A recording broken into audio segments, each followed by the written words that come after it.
because she'll always be in my heart. Everything about her will always be stuck with me. I would have done it again. I might have done it differently, but I would have done it again.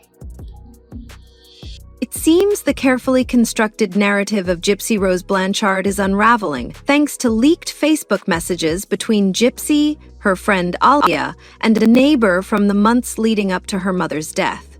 These new details cast a starkly different light on Gypsy's motivations and actions, challenging the story she has long perpetuated and raising questions about her honesty and accountability. What exactly do these messages reveal, and could they reshape public opinion of Gypsy Rose? Let's dive into the detail. Content creator Starlight recently brought these leaked messages to public attention.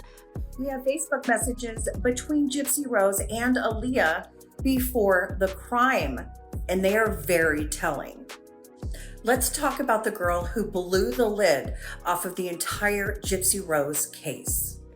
She was the one that told police about Gypsy's secret boyfriend, Nicholas Godejohn, providing an eye-opening glimpse into Gypsy's private conversations with her friend Alia in late 2014.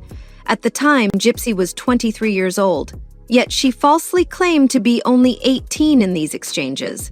This wasn't a simple mistake. It was a deliberate misrepresentation, consistent with a broader pattern of deception. The messages, exchanged roughly 8 months before her mother's murder, showed Gypsy contacting Alia through a private Facebook account her mother was unaware of. Gypsy Rose was bragging about taking Make-A-Wish trips and endowments and awards from sick children. At the time, she was an adult. And this picture is from the last Disney trip from Make-A-Wish Foundation, where she was 20. This clandestine form of communication allowed Gypsy to maintain connection to the outside world while under Dee Dee's oppressive control. During these exchanges, Alia asked casual questions about Gypsy's life, her age, her boyfriend Nicholas Godejohn, her health, and her relationship with her mother. Gypsy's responses were a mix of exaggerated fantasies, half-truths, and outright lies. At first glance, her words might seem like those of a young woman eager to sound relatable and free-spirited. However, upon closer examination, the contradictions and manipulations in her statements become glaringly obvious. These messages peel back the layers of a fragile, fabricated world Gypsy had built, driven by a blend of survival instincts and an intense yearning for freedom. 23 years old. This is an FB message between Gypsy and her old friend and neighbor, Aaliyah. They had reconnected, and Gypsy started it all off with, "I'm 18 years old." Gypsy was not 18 years old, she was 23. Her responses suggest a young woman who wasn't just trying to escape her mother's control, but was also actively rewriting her reality in real time. One particularly striking element of these messages is Gypsy's portrayal of her relationship with Nick Godejohn. She described him to Alia as her 24-year-old boyfriend, saying they had met on a Christian singles website. Gypsy shared, "What made me fall for him was when I told him I'm in a wheelchair and have medical issues. I braced myself for him to pity me or say goodbye, but he didn't care about any of that. He called me an angel and said I was perfect." Planned children names. If we have a son, he will be named after Nick. So Nicholas Paul Godejohn Jr. And if a girl, Gabriella Gypsy Godejohn. So right here, Aurora is mentioned nowhere. So I don't know if that was ever mentioned. This is just the name of the month or the week, but she does not say Aurora. So that's a long-standing name we thought that she already had in the bag. So that had significance because, of course, her baby is named Aurora. That melted my heart. This romanticized depiction of her connection with Nick painted him as a savior who accepted her unconditionally, despite her physical and medical challenges. However, this portrayal conveniently left out the darker truths about their toxic dynamic, truths that later surfaced during the investigation and trial. Nick's role in Gypsy's life extended far beyond that of a supportive boyfriend. Their online interactions revealed a shared penchant for fantasy and escapism, but they also exposed a troubling descent into mutual manipulation. Gypsy's emphasis on Nick's kindness and romantic gestures seemed like an attempt to mask the more unsettling aspects of their relationship, a relationship that ultimately culminated in their joint involvement in her mother's murder. She lived in Aurora. That whole video of her jumping in the snow. She lived in a town called Aurora with her mother. Aurora is also a princess in Disney. She has Disney ties. Some may call it an obsession. She always pays a nod to Disney in almost everything she does. So people thought that Aurora could possibly be one of those things that ties her back to the entire Didi unaliving. This curated version of events raises a key question. Was Gypsy trying to convince Alia, or perhaps even herself, that Nick was her Prince Charming amidst the chaos? Gypsy's portrayal of Nick as her ideal romantic partner glossed over the darker, more complicated aspects of their relationship. At the time of these conversations, Gypsy wasn't 18 as she had claimed to Alia. She was 23. This intentional lie kept Alia unaware of Gypsy's true age and maturity level, allowing her to craft the image of a naive and vulnerable young girl. Moreover, the narrative of Nick being her Prince Charming starkly contrasts with the unsettling revelations that emerged during the trial. Their relationship, described as a romantic fairy tale, was rooted in manipulation, fantasy, and ultimately violence. Gypsy once wrote, "We rarely argue, but if we do, it's because I'm being insecure. He's the kind of man who's unreal, kind, and romantic. There's a reason my profile picture is Cinderella and the Prince. We call each other king and queen." Chromosome disorder. She knew she had it. She knew she had a lot of medical issues because of it. But I'm a fighter. I'll be okay. My mom's health has gotten worse over the years. She's got diabetes, heart problems, glaucoma, liver disease, and kidney failure, Parkinson's disease. So Didi was ill. Guys, 2014, towards the end of everything. We've even talked about marriage and dream of a snow wedding in December 2017. This idealized depiction of their relationship created a cinematic illusion, as though Gypsy herself was desperate to believe in the fairy tale she had woven. By highlighting Nick's romantic gestures and their shared dream of a picture-perfect wedding, Gypsy sought to project an image of love that transcended the grim realities of their lives. In truth, however, their relationship was far from the storybook romance Gypsy tried to portray. Nick, described by prosecutors as having a troubled past and erratic behavior, shared Gypsy's tendency for escapism. His health was failing. We have been saying this. This is why the grift pretty much ended at that time. They had their Facebook Gypsy's Medical Trips page up, soliciting donations. But as far as doctors' visits and charities, things like that, had taken a pause. Okay. This fueled their shared delusions and ultimately led to dangerous choices. Their bond, seemingly innocent on the surface, masked deeper dysfunction. Gypsy's portrayal of their perfect love story starkly contrasts with the calculated way they conspired to murder her mother. Was this rosy narrative a way for Gypsy to justify her actions to herself and others, or was it simply a reflection of her desperation to escape her oppressive reality, no matter the cost? Feeling dystrophy. I needed glasses. I needed hearing aids. Seizure disorder. Yes, sir. Tell me what she said to you about that. How did she explain that to you? She would always use the medical term for everything that was wrong, that I had microcephaly, which is small head, that my brain. This duality between the fairy tale and the cold, harsh truth exemplifies the complexity of Gypsy's motivations and actions. It leaves us questioning where the fantasy ended and the deception began. One of the most shocking revelations from these messages was Gypsy's admission about her health. Gypsy's defense in court heavily relied on the claim that Didi forced her to undergo unnecessary medical treatments due to Munchausen syndrome by proxy, a condition where a caregiver fabricates or induces illnesses to gain attention and sympathy.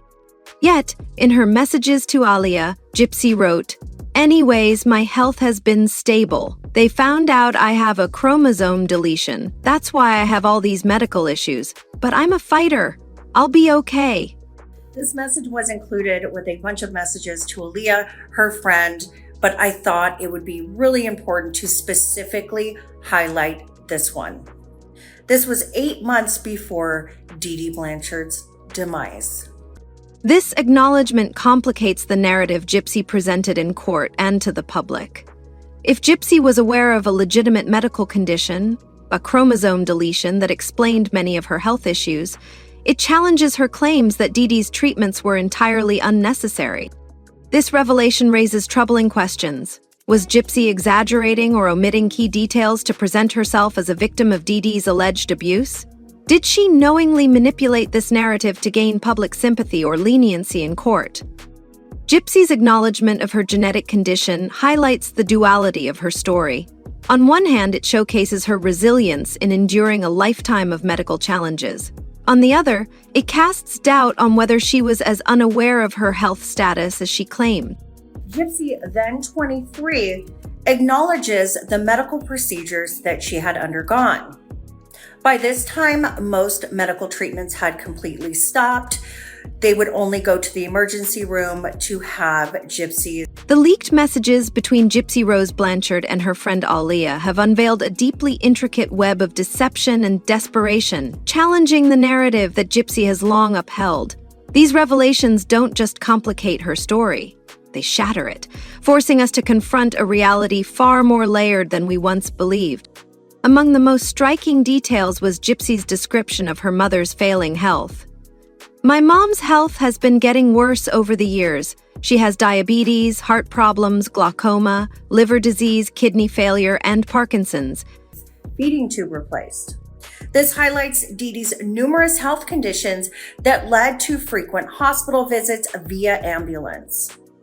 This offers a key perspective into She just had surgery to remove kidney stones.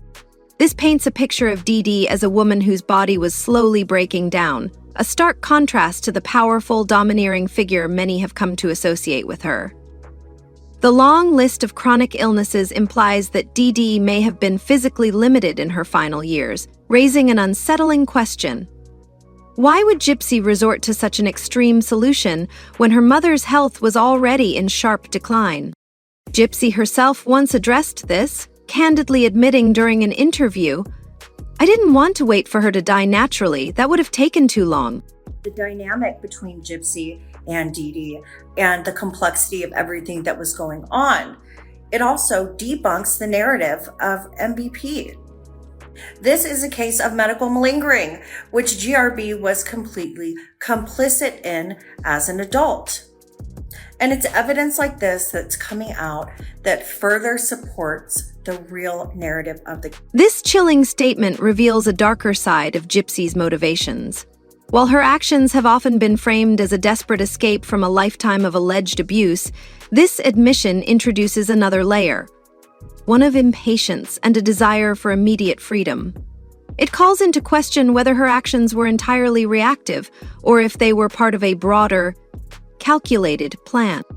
The involvement of Nick Goodjohn adds another layer of premeditation. Convincing him to travel to Missouri and carry out the violent act required coordination and intent. Far from being a crime of passion, the murder appears to have been a deliberate choice that Gypsy had contemplated for months, if not longer. This perspective complicates the narrative many have accepted about Gypsy. To plan B. And I talked to Nick. He had me talk to Victor, who initially was the one that was going to do the murder. And he was like, ask Victor, please. While it doesn't erase the abuse she endured, it forces us to reevaluate the extent to which she used her victimhood to justify her actions. Did she believe that violence was her only escape, or was it a means to hasten a freedom she believed was long overdue? Beyond the murder, Gypsy's messages to Aaliyah also revealed her complicity in the fraudulent lifestyle she and her mother maintained. In one message, Gypsy boasted, "We've been to Disney World and Universal Studios. I've won awards for being a positive role model for kids with medical issues. And guess what? We're going back to Disney in January." This statement reveals how deeply she was involved in the schemes orchestrated by Dee Dee. Posing as a terminally ill child, Gypsy participated in trips, public speaking engagements, and charitable programs meant for children truly in need.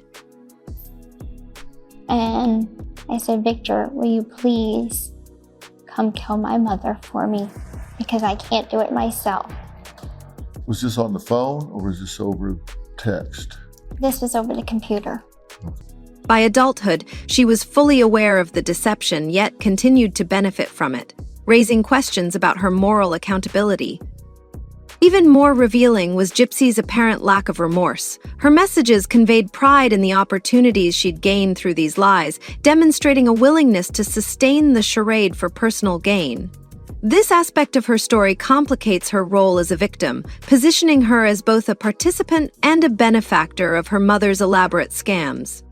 Perhaps the most poignant part of these messages was Gypsy's expression of envy toward Alia's life. She confided, "I once told my mom I wished your mom was mine, because your mom lets you date whoever you want. My mom doesn't." Gypsy Rose was bragging about taking Make-A-Wish trips and endowments and awards from sick children. At the time, she was an adult.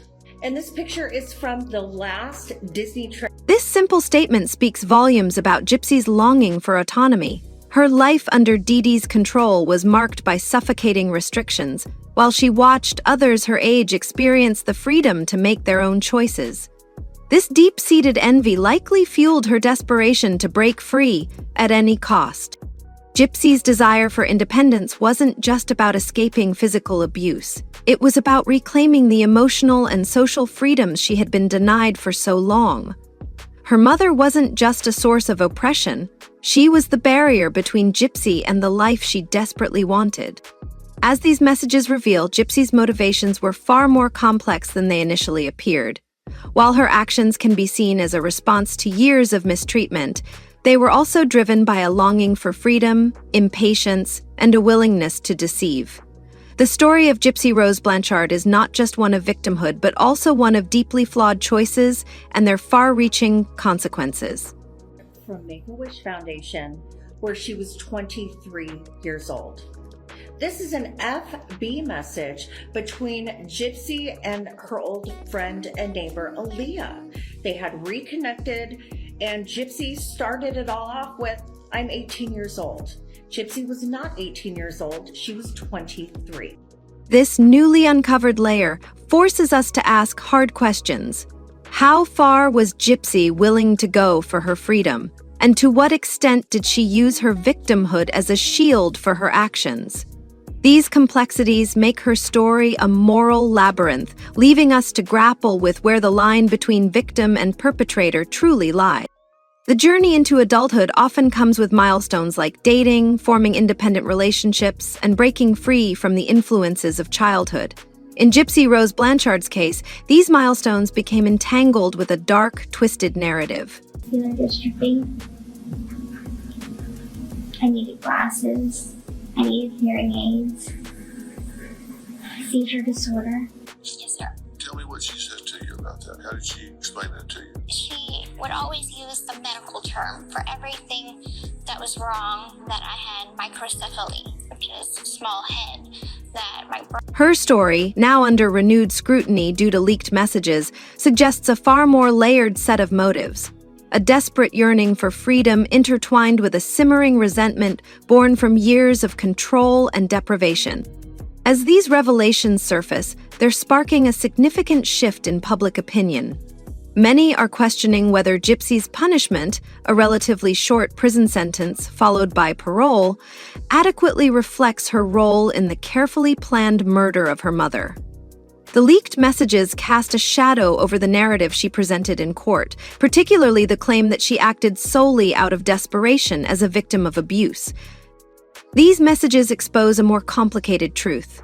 Gypsy was not only aware of her health condition, but was also actively participating in the fraud orchestrated by her mother, benefiting from it for years. They also reveal a multifaceted motive behind her actions. One blending a longing for independence with a growing frustration over the life she had been denied.